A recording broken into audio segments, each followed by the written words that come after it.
Hello and welcome to the EV Cafe Takeaway, a podcast focused on that zero emission future that we all hope for. And as always, I am joined by a wonderful member of the EV Cafe team. And this week, as often is the case, I've got the lovely John Curtis. Welcome, John. I wouldn't miss it for the world, my friend. Well, we've got the great privilege, I'm always buzzed with these, but I'm particularly buzzed to talk to somebody that is really an innovator, a pioneer, and a collaborator in our wonderful fleet industry. A guy that has been doing this game for a little while now, and that is Duncan Webb from the AA. Welcome, Duncan. Well, thank you very much. I hope I live up to that very grand introduction. Well, it's lovely to be here. Duncan, you and I have known each other a while, and we've discovered in conversations early doors that John and you were even in the same company for a while. Yeah, we were at BT together. Duncan was very high flyer, and I was a very low flyer. Fantastic. So I'm sure it's harder to get shot lower down. That's a nice way of looking at things. But Duncan, before we go too much further, because I mean you do have a very esteemed career in the fleet world. You've done a lot of really great fleet jobs, but I'm really curious as to how you got there. But I'm also curious, I mean, you've done a few bits in your time, but I love one of your early jobs, which was looking after 3,000 birds. And we're talking the feathered kind here because we are a forward-thinking, grown-up kind of podcast. We're not being... titter. So see 3,000 thing birds. there? See what I did there? Yes, indeed. Yes, we do see. Anyway. But you looked after the 3,000 chicks and made sure that we're happy at the weekend. Apparently, you don't have the same problem now. Not quite sure what that means. Maybe you could tell us what was the job and why don't you have that problem anymore? Well, the job was like any teenager trying to earn a few quid. My mum used to work in a farm, and they branched out into free-range chickens. And the guy used to like his weekends, so he used to want to have somebody on a Saturday and Sunday go up and, love them, stroke them, collect 3,000 eggs a day, feed, water, and put them away so Mr. Foxy couldn't get in at nights. So, for about 2 years that was my job. Come rain or shine in the cold weather. I actually used to sit in the hut with them in the cold weather because if you put so many birds together in such a tight area, it actually becomes very warm, believe it or not. Oh. And I used to sit there eating my sarnies in the middle of them. So yeah, for 2 years, I dread to think how many eggs. That was about 6,000 a weekend. So probably graded over 500,000 eggs in my very, very early career. And Duncan, it's a strange set. I've done that job too, funnily enough. And I remember going in and the nesting boxes where they go and lay their eggs. Sometimes you'll find a chicken still in there. And I used to go and tap on top of the box and they'd hop out. But one refused to move. And so I got a bit impatient, went in, grabbed the chicken to take it out of the box. And as I did so, it laid its egg as I launched it into the space. And the egg landed on the floor and all the other chickens went loopy and all started to eat the egg. It was the most bizarre thing I've ever seen. Similar experiences at your end? They certainly do eat their own eggs. Yeah. If there is one cracked in any way, they in a bizarre way, they do actually eat their own eggs. And probably not as direct an experience of that. I've got some other chicken related stories, so I don't think are probably appropriate for the call. Indeed, didn't know we'd gone into sort of nature, and taken a different tour. This podcast. It's my own fault. So we got BT and looking after chickens in common so far. Let's keep going. Let's see what we've got. I love the pun branched out into looking after birds, but anyway, it was missed. But so I mean that's curious, because one of the other interesting facts is you almost made it as a professional footballer, and now I realise that the almost is that you didn't have time to practice on Saturday and Sunday because you were looking after 3,000 chickens. Yeah, the good players got to play. I didn't. So tell us about it, because I mean it shows like a real aspiration to be great, to be the best at something, to work hard. You're obviously working hard with the weekend job.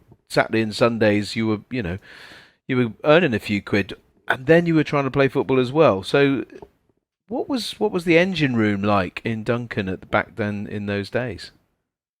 Yeah, I'm always motivated by a hard challenge, and football for me, I was quite lucky. It came quite naturally to me. Mm-hmm. However, I went to one of these schools where they preferred to put you in the rugby team rather than the football team. Quite right. Okay. And if I'm being honest, I was probably built more for rugby than I was for football. So you sort of look back and go, yeah, quite rightly so as well. But football very much was my passion and still is. But unfortunately, your skill level only takes you so far. You can be an athlete to a certain degree and get a long way in different sports, but my skill level only took me so far. So yeah, at the age of 16, I didn't get signed up into professional terms, and I then actually left the chicken career and left the football career. And I didn't actually tell you this, but I went and started a Burger King career. Started a Burger King career, or started a Burger King? Started a Burger King career. Well, it's actually Wimpy, if everybody can remember back that far. Yeah, you love a Wimpy. Remember? Yeah, Wimpy. Yeah, and one of my other things I didn't call out was the fact that I used to dress up as Mr. Wimpy to drum up trade on a Saturday and Sunday between the ages of 16 to 18. So it's fair to say that you didn't deal with the disappointment of not being signed for professional football very well. It just went off and flipped burgers. Went off and flipped burgers and never looked back. Yeah, but I get quite driven by taking on a personal challenge. I know I called out. I went on the London Marathon again. I'm not built as an athlete to do the London Marathon. It took me. I know you was with James Starling not long ago on one of these podcasts, and he's the opposite. He is an athlete, an absolute athlete, and I'm not. But it took me about 6.5 hours to get around the London Marathon. But it's the personal challenge that comes with that. That thing you see in front of you to get over it and be successful. Why is that, Duncan? What drives you in that way? I mean, was it as you were growing up? I mean, it sounds like you went to a good school. Was it the schooling? Was it your parents? Was it the environment that you were in? What gave you that engine room that was so driven? I think it's actually me. My parents were always really supportive, but didn't necessarily push me down a particular way or drive me into a certain thing. Very much let me found the thing that made Duncan happy and successful. But it's just always been in my way to, succeed. Whatever that might be, whether that be a short little project of success or a long run, big transformational change. You can only do the big stuff by breaking it down into little stuff and getting yourself along the way. So, and just keep challenging yourself to keep learning along the way. And as Paul rightly says, Duncan, you're a fleet professional of the highest order. How does that come about? How did you get into fleets in the first place? Yeah. Oddly, if I'm being honest. So my very professional career, we said we was at BT together. I'm a finance bod by background, Yes. so Chartered Institute of Accounting. professionally trained, qualified, and 6 months after that, I left finance teams, and I've never been back. You're too nice for that. Yeah, that qualification, it's not just about numbers. It teaches you how to run businesses, be good business people, returns on investments, and all of the good stuff that went there. And I ended up in BT in the corporate finance division, and we were going to sell our fleet business, what was called BT Fleet at the time. And we as a company, BT, wanted out. Cut a long story short, we didn't sell it back in 2002. I'd run a lot of the sales process. I went from knowing nothing about fleet to knowing pretty much everything about this company, fleet, how you run a fleet from cradle to grave, from all the way through. And the MD, BT decided to keep it, and the MD of the business just turned around and said, right, I'm fed up with you on that side of the table. You're on my side of the table. Welcome to fleet. Off you go. Design the product portfolio, because that's when we took that business from being a one business customer to a multiple B2B strategy. Right. Built the product strategy, implemented the product strategy, then took it to market. So sales and marketing director for 6 to 8 years, then commercial director for a further 6, and obviously ultimately got sold to being Revis. But yeah, fun days. It was one of those you look back on and go, I never thought I'd end up in fleet, but once you're in, yeah, you sort of don't get out. You love it. I absolutely love it. And so yeah, fell into it by accident 20 years ago, but wouldn't change it for the world. You say you love it, Duncan. What do you love about fleet? Because it's a darn challenge. We meet fleet managers all the time, and they're always pulling their hair out and saying, I've got this challenge, that challenge. I've got this person, that person won't drive this, can't drive that, downtime this. It's a tough gig. What is it that really makes you happy in the morning and think, yeah, I want to go and do that?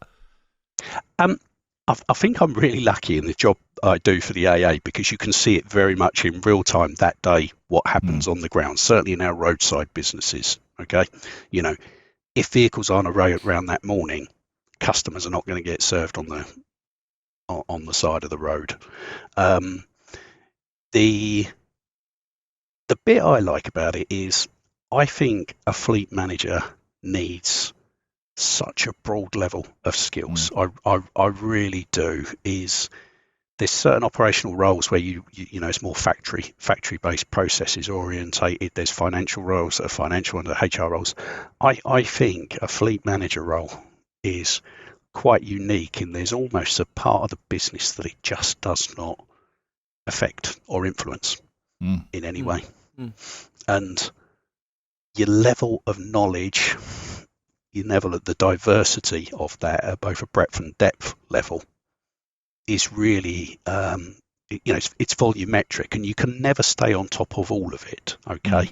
But there's very few careers, I think, out there that actually give you the ability to do exactly that and go to work each day and go, well, this morning I'm dealing with, a 300 vehicle order that I need to make, or a presentation to an FD, to Dave who's lost his car keys the next day, sort of stuff. It's genuinely rewarding, and I actually think the skills of a fleet manager are now even more vital. The whole, even if we rewind 4 or 5 years, the revolution of powertrains that we're going through now, it's just crazy. We've all been used to, I'll get a diesel, I'll get a petrol, happy days, off we go. The transformational skills required in a fleet role now is just outrageously huge. Okay, because you are changing not just the vehicle you use, you're changing the way your business looks, and reacts, what the sales proposition might be. And Duncan, I think your background has brought you to this spot. I think you were looking at the BT fleet. I hadn't realised that you were the person that basically took BT from an internal fleet to opening its doors and bringing in and becoming competition actually for for many of the other leasing companies and the other fleet management companies. You basically launched all of the things that you were doing internally to the greater public, and obviously then sold it on to Revis, who have taken it on up until quite recently. And so I hadn't realised that, but it feels to me that that sort of level of change and proposition development, and having to rethink perhaps a lot of what you've done, has brought you to this role today in the AA. AA is a really exciting and interesting fleet. I know we've gone from the point of view that we can't really transition any of our fleet because we're towing most of the time, to considering all of the pockets of the fleet that you have there. Talk to me about the kind of diversity that you're now dealing with the AA, and how that transition is beginning, and where you see it going over the next sort of 3 to 6 months, 12 months, 24 months, that sort of time period. Yeah, and it's probably worth just playing back what the AA's fleet actually is before I answer that, because everybody recognises the yellow vans or the silver vans if you're a JLR or a VW customer, or the yellow trucks. We have those heroes out there every day doing their thing. Okay, we've got over 8,000 vehicles, and the roadside fleet is only 3,000 of that. We operate the largest driving school with 3,000 vehicles in driving school. We offer mobility solutions. So when we can't fix a customer at the roadside, a roadside customer, we give them onward travel and provide them vehicles in terms of onward travel and mobility until their vehicle is ready. So we do that for the JLR fleets, we do that for Porsche fleets. There's lots of others coming on stream at the moment. So all of that sits within Duncan's guise of, right, there's 8,000 vehicles. Okay. So I break it down. There is never going to be a one-size-fits-all solution. Driving school, it's really demand-led, because obviously if you learn in an EV, you only get an automatic license. So therefore, you've got to balance that up in terms of the demand. About 3% of our driving school fleet is an EV now. So it's not huge, but we're getting there. In terms of our roadside fleet, we've started on the vans, which is sort of the easier end. Okay. We've got a product issue, Paul, and I think I've explained this to you before, in that no one would thank us to get into them at the roadside if we can't actually then do anything with them at the roadside. Okay. The product to be able to tow with the electric battery weight has just not been available. We're starting to see it now with the right product coming into the market. Very practical things like we operate a tailgate back door rather than barn back doors, okay, for safety purposes, because you can imagine if you're on a motorway and you've got a barn back door that suddenly flies open, it's a real issue for all users of the road.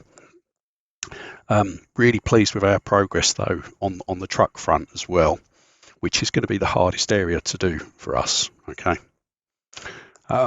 we've actually got 3 electric derivatives of vehicle recoveries coming in just now, and that ranges from a traditional recovery truck, so 15-ton slide bed, through to 7.5-ton slide bed version, and we're also going down to electric crew cab derivatives that have what we call a CRT, compact recovery trailer functionality on the back. So we're actually making strides across all of the components of the fleet in terms of changing its outlook. We've got 1 hydrogen vehicle as well in our roadside operation. That can only work within a certain space and geography just now. So we're trialing lots. I can't go mass adoption on roadside until product just gets us there. Okay. And Duncan, what is that requirement there? I mean, for all those manufacturers that are listening, if you want the AA fleet, what have they got to achieve in order to be able to be practical? And I understand the range, and that's part of it. Mm. Towing, definitely, I understand. What sort of weight is a must? Because I guess you've got circa 2 tons on most of the transits that you need out there.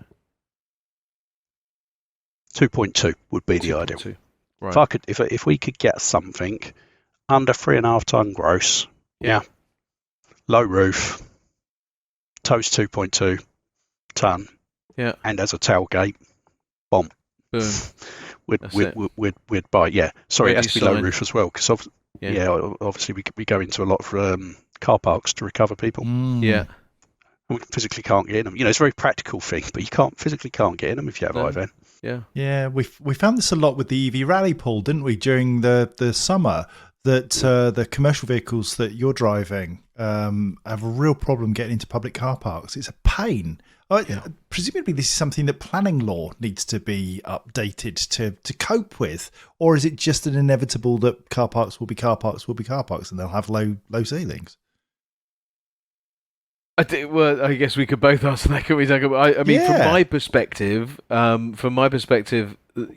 the multi-story car parks, obviously they've been built to a specification that allows X amount of space, and so therefore you have the very kind of practical issue of a concrete ceiling, which you need to kind of be under. Out in the public domain, or the more public car parks where there isn't a roof but there is a height barrier, it's typically to stop vans coming in. It's as simple as that. It's to stop vans or unwanted guests, and particularly there's a particular community that unfortunately will occasionally inhabit a car park for far longer than the usual hour or 2 hour ticket might permit, and they might not even bother to buy the ticket in the first place. So where I was going with that was that the AA is an organisation that not only does all of that breakdown stuff, but there's the lobbying side to the work that you do. And Edmund is particularly good at getting into politicians, and Smart Motorways is a good example of where he's had real traction in making change happen. And I wondered if, Duncan, sometimes you get frustrated with the reality that you're working with, not being able to get into a car park is a pain in the backside for you. I think there's certain things that happen like that, and if I looked at our workload that's in front of us every day, quite a lot of our workload is tyre-related workload to bring it to life. And the percentage of vehicles that now come without a spare wheel is, I think I've read a stat the other day. It was only something like 3% of new vehicles actually come with a spare wheel. So when we come and try and help you at the roadside, okay, that would have been if you had a spare wheel, that would have been quite a quick fix for you as a customer, for us as a supplier. It's one of our longest fixes, because we have to put our spare wheel on, help you to wherever it is to get your tyre done, follow you to get our spare wheel back. Something that's as simple as that takes what is a relatively quick intervention for us and ties us up for a relatively short time into a very long intervention. But it's been the mother of invention, in that the spare wheel that you're talking about is something that can fit to pretty much any vehicle, irrespective of the number of bolts, lugs, whatever it might be that you call it.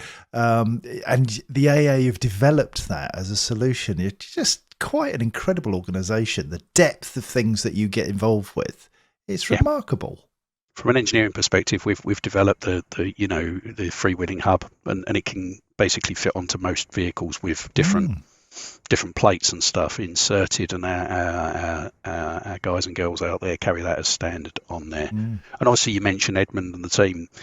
They do a brilliant job on behalf of the UK motorist, day in, day out. Edmund helps us, and we help him in terms of simple stuff like the recent changes to regulations about we're allowed red lights now on the back of our roadside trucks on motorways. Okay, we've actually been fitting them in our not in our trucks or in our vans. We've been fitting them for over a year, but we can't turn them on. Okay, but from a pure safety perspective of somebody attending on a motorway, materially different for our individual who's come to help and the people in the incident and the other road users around, and that was a great change. Edmund's big on his potholes at the moment as well, but it's stuff like that. Potholes cause massive inconvenience, and we come and help to deliver. Yeah. On You're that lifesavers, aren't you? It's not overstating the case to say the AA saves lives. It does, and there's actually some great stuff on some of our heroes. Actually, if you just Google it or go on any social media site, there's some great stories of how our patrols do that day in, day out. It's not just about the vehicle. It's not the vehicle. It's the vehicle and the person. That's what we teach. Yeah. It must give you a great sense of pride to be a part of this fleet at this particular time. Is there something sort of in the recent past that you are particularly proud of in terms of the team and something that stood out? I've got to admit, I've only been at the AA for I think I might have clicked 8 months, and I know I got through my probation the other week.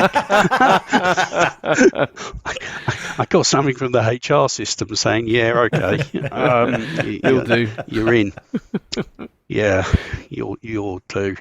I think, Paul, in the very recent time I've been there, what I see is a company that is very much engaged with what its purpose is as a company, and they've tried to sum that up into a very short statement of to create confidence for drivers now and for the future. Nice. And you know what? It's just so true. Okay, everything we do doesn't matter whether that's in the roadside business, driving school business, in some of those mobility solutions, even then taking it into my company cars or grey fleet management. We genuinely want to deliver confidence and want to do that now, but for the future as well. In my short time, we've done a lot, and we've had to do a lot, but we've had to move away from one of our core suppliers was Revis. We've had to move away from them, and that was a partnership that was over 20 years long. Okay, and there's a reason companies work together for 20 years. Okay, and we moved away. To cut a long story short, but that means 300 of my colleagues, that's where they started work. It's where they're contracted to start work. So it's not just about, can I pick my truck up and get the next guy to look after it. It's where these guys start from. It's where they park. It's where we've recruited from, where they've started to live around there. From a supply side, those people, them personally. The skills they have that they bring to your particular type of truck that you operate. They know the little nuances, when they know when to push the right button and turn the right knob when you might not know to, sort of stuff. And we've had to do that in a really, really short window. And that doesn't get done by just getting a pen and going, yeah, I'll ring the next guy in the chain and they can do it. That's hard yards. And I'm really proud of the team that kept the business doing that and moving it and in keeping us everywhere in the country, because we work from about 50 locations, our trucks up and down done there. So as a project for me to lead in my very early time in there, it sort of really brought home just how good the AA is at making those sort of big moves, complicated moves, but doing it well and still doing the day to day. And one of the things that you touched on, and you've done it a number of times, Duncan, is people. That we are very focused sometimes on the boxes of metal that go up and down the roads, or the boxes of metal that charge electricity or put out petrol or diesel or whatever it might be. But our business isn't about those boxes solely. It's about the people that make it work. And quite clearly, the AA have made you, that they've helped you to appreciate the people that there are there who do keep those wheels turning every day. You must work with a team. What sort of team do you have within the AA? Is it a big team looking after 8,000 vehicles? So we got, there's about 30 of us in total in my little bit of the jigsaw. That includes all of the teams, though, that run all the trucks out on the roads day to day. So we don't just look after the vehicle, we look after the person on the road within the vehicle. Okay, so I come back to, it's not just a fleet role, it's more than that. So if someone turns up and they haven't got a truck, Duncan just doesn't go, oh, sorry, you haven't got a truck. We've then got the person to go, right, we've got to do something with this person now to make sure that they get a good day's work out of them. They can still provide customer service. So, quite a chunk of the team are in that space. About 30 of us make that come together. But as ever, we're quite thin. We rely on brilliant partners in the supply chain to make this happen. Some of those partners are third-party partners. Some of them are our own AA teams. So AA's got an accident management business. So AA Accident Management do AA's accident management for us. Okay. So, it's not just about my team. It's about the fact that I tap into market partners, some of who are new because of, as I've explained, around the Reaver stuff. Some of them who have worked with us for years to churn out new vehicles or give us in-life services. So if I was joining your team, Duncan, and that would never happen in a million years because I don't know anything about fleets, but if I were to join your team, what do you stand for as a man, as a leader? Because clearly you're a leader of people. What are your values that are really key to making that team work well? Straightforwardness. Call a spade a spade. Yep. With willingness to do it and do stuff that's put in the hard box. I'm trying to pick my word right here. Okay. I create an environment where I want people to lead themselves as well. And I've always sort of had this view, which is it's an honour to lead a team, but in actual fact, the best person to lead is the best person to lead. And if that's the most junior person in a circumstance, then that's fine. Okay. It's very democratic in my world in terms of, if someone's got better expertise, I've been walking around most recently talking about DVS standards for London, the new safety standards down there. Okay. What does Duncan really know about that? Not a huge amount, okay? But I've got a brilliant person who knows all about it, okay? So they're my leader. They're my leader on that. You'll always get the space to learn as well. I was very, very lucky in my career to be taught how to be good at doing fleet stuff, okay? And therefore, I leave the space for people to find their way on that as well. I lead people, let people find their errors as well along the way. And I guess my final one would be get to know the people who work for you, all right? And you can't be brilliant at everything. So therefore, don't highlight their weakness. Embrace their strength. Okay, there's sometimes a turkey's a turkey at the end of the day. You don't want it to be a chicken, do you? So. Leave people to really bring their strength to the party, okay, and maybe accept and acknowledge, well, they're not going to be as good at that particular thing, but I'm not worried about that because in actual fact I can live with that. It's fantastic. Speaking of turkeys, here's Paul. Gee, so rude. Oh dear.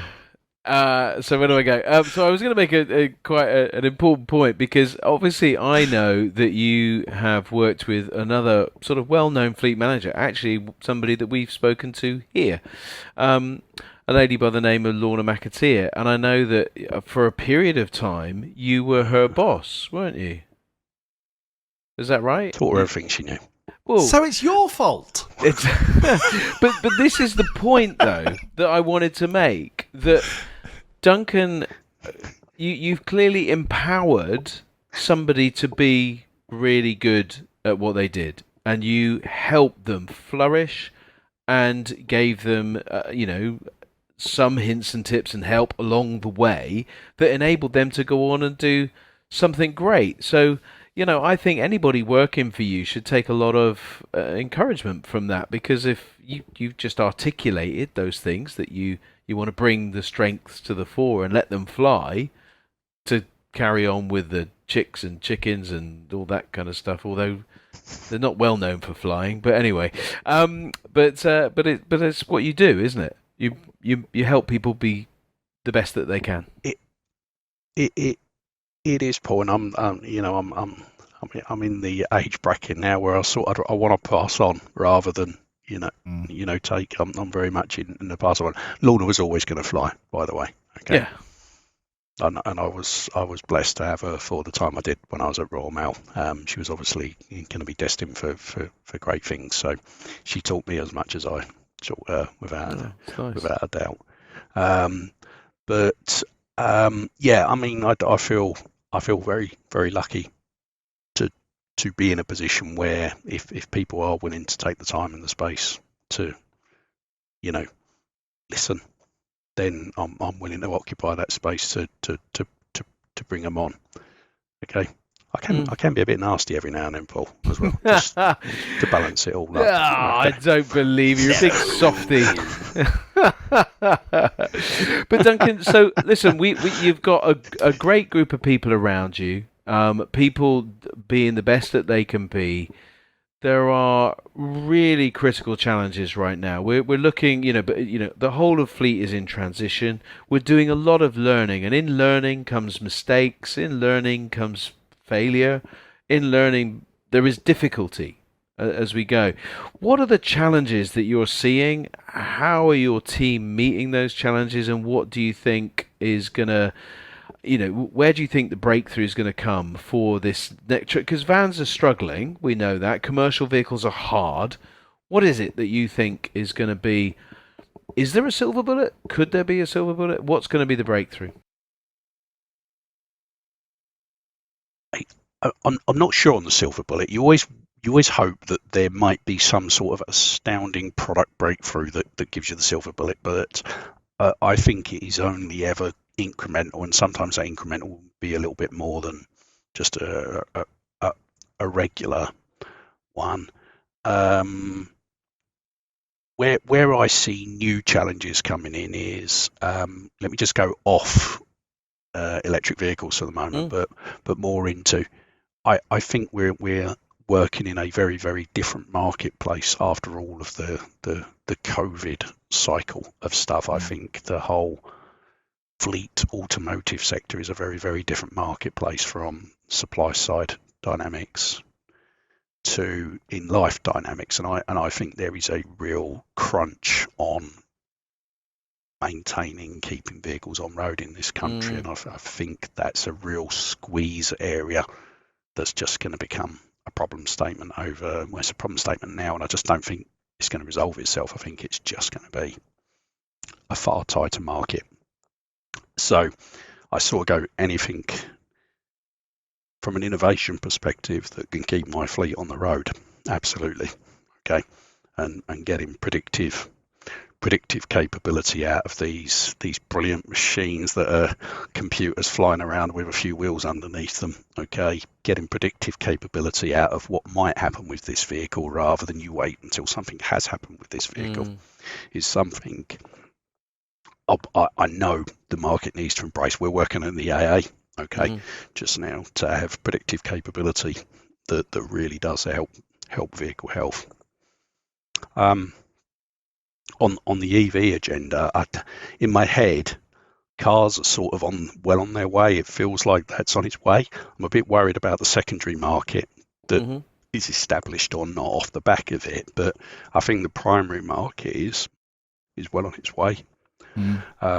Then on vans, I'm not quite sure what would work out. The only tech I think could really work is a hydrogen combustion engine, okay? Because I think for vans, what you have just now is it works for certain market sectors. So what I think you're really seeing is people who don't have to go a huge distance, okay? Have depot-based structures maybe where you can go back to rather than reliant on home in architecture. are sort of winning through. So, you look at a lot of the logistics companies, they're doing a really great job on their van transition. Home transition, you can only take so far, third, 40% maybe. So I think we need a breakthrough for an EV van that can, without question, do 200 mile. Okay. And I think if that milestone can be achieved, then I sort of go the barriers to adoption fall down. The other one is recharge speeds, Paul. Okay, which is, you look at it now, the vans don't recharge very quickly compared to some of the car tech that's coming out just now. So that's a real cost. I'd love a van to recharge at 200 kilowatts an hour on a rapid charger, but the reality is that they're not. So in the truck area, I'm actually really quite enthusiastic about the truck area. I know the supply side's moved around in the last 12 months in particular. It just shows probably how hard it is. But I actually think batteries, if you have to drag 2 ton of batteries around behind you, it doesn't make a lot of difference. Most trucks don't run up to full weight anyway. Will hydrogen injection come through? Yeah, pretty sure it will. So I'm probably more optimistic about trucks, if I'm being honest. But that's where, let me just sort of talk about how that works for the AA. So if I look at one of my trucks today, all right, like I say, we're going to get a 15-ton recovery truck in about four months' time on a Volvo product. I think our roadside recovery trucks stop for about 4 hours a day overnight. That's it. So I've got a 4-hour window to take it from empty to full. Okay. Which means I probably need plugged in doing 120 kilowatt for 4 hours constantly to make sure it can just do the next day. That will just about do it, that vehicle. So I'm sort of I'm really pleased that the market's already showing it can launch a product that can fit my operating mode and recharge within a relatively quick time. Yeah. But there is no one silver bullet on this. I think we just have to keep going and trying. Fail. I know we've failed on a few things in the AA in terms of vehicles we've got. I think it feels to me, and I'm 100% with you on a lot of what you said in terms of keep trying, because I think what we've done oftentimes is we've tried and we've failed and we've decided it won't work, and I think it's that continual learning and continually looking for, because technology and innovation is coming at us at such a pace. None of us really thought, and I think to your point really, Duncan, none of us really thought that trucks would be where they are. Now, whether, with the battery side of things, with the speed of charging, with the infrastructure now sort of coming through in dedicated mindset towards trucks, it is really, really impressive. But I am seeing also a little bit of progress with regards to charging speeds in vans in general. We know that this next batch of Stellantis are going to come out all with 150 kilowatts charging speeds. We expect Ford to go up north of 125, I think, with the Transit E Custom. And obviously we've got in the ID Buzz 170, in terms of speeds. But we've got this curve as well, which is a bit of a pest, really. It doesn't really help us. And then you need the charging infrastructure to be able to deliver it. But there's a lot of stuff going on. And I'm with you. I'm surprised and encouraged by the development in trucks, and just hope that we can see that same innovation coming into vans, but not give up hope in the meantime. No, absolutely not. I mean, one of the things I see the other thing I see in the truck space is maybe HVO fuel can just bridge the gap for a short window. Yeah, It's not the end game. It's not the end game. It's not the end game answer, but it might bridge I a few suppose years that's for a the lot of thing, isn't it? companies. We've got to do stuff today that can impact immediately, whilst we are waiting for the longer term solutions, that the silver bullets, or we're often describing it as buckshot these days, because it's lots of little bits that will ultimately make up the thing that will do the damage in the future. But indeed. So, I mean, it's been an impressive, not only an impressive CV, but an impressive role that you've been taking within the AA, and obviously leading this organisation through what is going to be an incredible period of transition. It's been really helpful to get an insight into that. If you could kind of do one thing, wave a magic wand, what is it that you would do that would it be a government thing? Would it be a mindset thing? Would it be vehicles? What would it be that would make that difference for you? What one thing, one only? Wow. I'm going to go bold and I'm going to go back to people. Okay. If I could do one thing, I would get great young people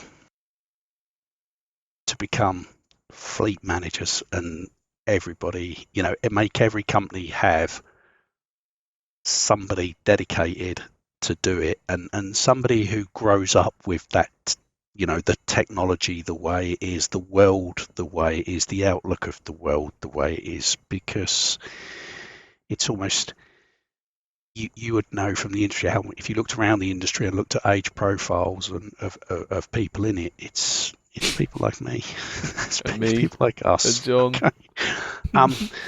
And you know what? We're in the biggest transformation ever. Okay.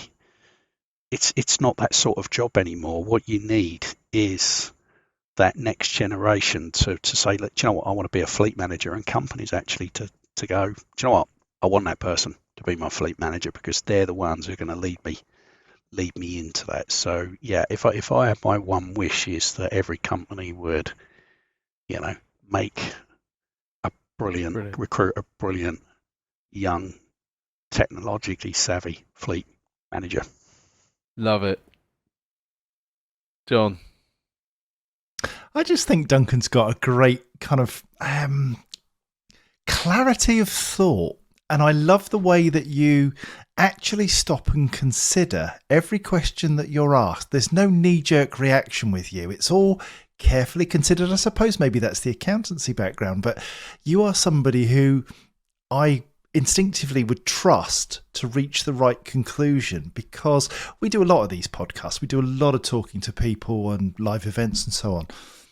And people almost feel under pressure to give the first answer that comes into their head. And twice today I've seen you stop, and there's almost that tumbleweed moment, which is awkward silence, and then bang, you've got it. And you give a considered response. And I think that's what we need.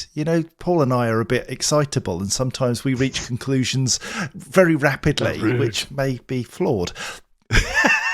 But I think, Duncan, I'm encouraged massively to see that there are very capable, experienced senior leaders in this industry who are saying things which chime, getting young people into this industry. It's all about the people, the drivers who are by the roadside. It's not about the boxes. That's a technical challenge, and your guys are better than anybody else to deal with that. But how you care about the people, whether you lead them, whether you interact with them as customers. You are an enormous role model for our industry, and it's been a real privilege to talk to you. Well, thank you. And or you could say I'm just not very clever and I need a bit of space to answer the questions. I'm not very clever, but I just make lots of noise until somebody gets fed up and moves on. I think actually you underplay yourself massively, my friend. Thank you. Indeed. And Duncan, having known you for some time, and not, I won't say I've followed your career, but you've always been one of those people within the industry that people acknowledge as having wisdom around fleet and are bringing some A game that will make a difference for fleets, which is why you've done some of the biggest jobs in the industry. And I think with the AA fleet, with the diversification of it, with the challenge that they have, you are absolutely the right man for the job because of your desire to kind of put the fleet umbrella on, but then allow all of these new strands that are coming from this transition to be brought to life by people that are experts, or their strengths are in the right place to meet the need for the organisation, for your own team. And I mean, one of the most exciting moments for me at the London EV show, which of course the AA did come and share the stand with us at the EV Cafe Village, but there was a company called Chargy, and they brought 7 graduates and thrust them in front of me and said, Paul, tell them about the EV Cafe, and tell them about the industry, and tell them about vans. So, I mean, they had me at vans, right?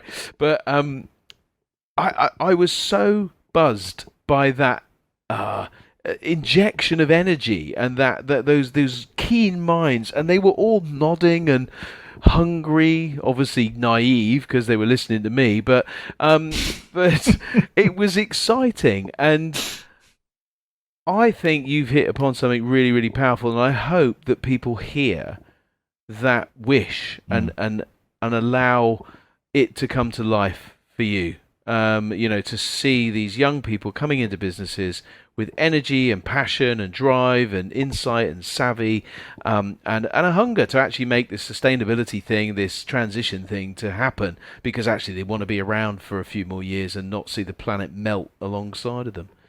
So Duncan, listen, thank you so much for today. Really insightful. Feel free if you've got any last thoughts, but to leave us with. But no, no, not at all. Just thank you to both of you. You do a brilliant job along with the rest of the EV Cafe crew. So keep it going. Don't worry about the rest of them, but John and I'll take that. Yeah.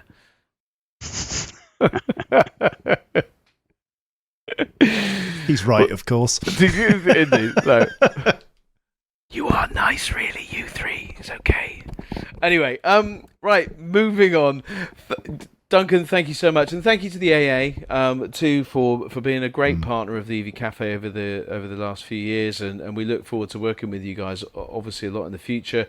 Duncan, you're a mine of wisdom and knowledge, and we really appreciate your openness and the time that you've taken today on a Friday afternoon. Just for those of you won't know, it's Friday afternoon, but it was Friday afternoon, just before we all knock off, or Duncan has to take another call from somebody else that's lost their keys. Anyway. So, thank you, Duncan. Thank you, the AA. John, thank you for your company. Been wonderful, as always. And everybody, listen, if you want to hear more podcasts just like this, head over to the website, evcafe.org, and then /content, or just hit the content drop-down box, and you'll see all of our podcasts there. Many, many insightful and wise people just like Duncan, and innovators, pioneers, and collaborators. We are so lucky as the guys that get to talk to these people, and hopefully you're lucky enough to listen to a few of these great people too. So thanks for listening, and have a great day, everybody.